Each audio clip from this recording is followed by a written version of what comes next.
Kalahasti trust board సభ్యురాలు రుద్రాక్షల కౌసల్యమ్మ భర్త సుబ్బరామయ్య గారి కర్మక్రియల కార్యక్రమంలో పాల్గొని నివాళులర్పించిన వెంకటగిరి నియోజకవర్గ శాసనసభ్యులు శ్రీ కురుగొండ్ల రామకృష్ణ వెంకటగిరి పట్టణంలోని 13వ వార్డు శివాలయం వీధి నందు శ్రీ కాళహస్తి ట్రస్ట్ బోర్డు సభ్యురాలు రుద్రాక్షల కౌసల్యమ్మ భర్త గారైన రుద్రాక్షల సుబ్బరామయ్య గారి కర్మక్రియల కార్యక్రమంలో భాగంగా సుబ్బరామయ్య గారి చిత్రపటానికి పూలమాల వేసి పుష్పాంజలి ఘటించి ఘనంగా నివాళులర్పించారు. అనంతరం కౌసల్యమ్మ గారితో పాటు కుటుంబ సభ్యులను పరామర్శించి సుబ్బరామయ్య గారి ఆత్మకు శాంతి చేకూరాలని ప్రార్థిస్తూ తన ప్రగాఢ సానుభూతిని తెలియజేశారు.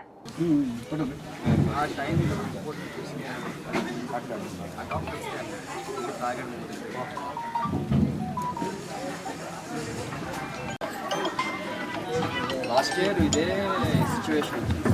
నిజంగా పోలేదమ్మ కాపాడుతున్నారు. డాక్టర్ ఇంకా 15 years భయపడబడలేదన్నారు. తెలియకుండానే బయట కట్టెళ్ళేది.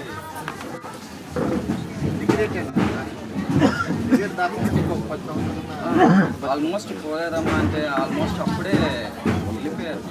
డాక్టర్ వచ్చి లేదు అని చెప్పితేనే అయిపోయింది అనుకున్నాం. కరెక్ట్గా 3 daysలో అంతా కోల్పోయేసింది. ఇంకా 15 years అవసరం లేదు, క్రియాటిన్ కూడా 1.5కి వచ్చేసింది, ప్రాబ్లం లేదన్న ఆ మాట విన్నాడు సార్. జస్ట్ 2 daysలోనే మళ్ళీ ఆ బీడీలు కడిపోయింది. ఎవడు వర్క్లో వాళ్ళు ఉన్నాము, తెలియకుండా ఇంకా కెమెరాల్లో కనపడుతుందని అటు వెళ్ళిపోయేది.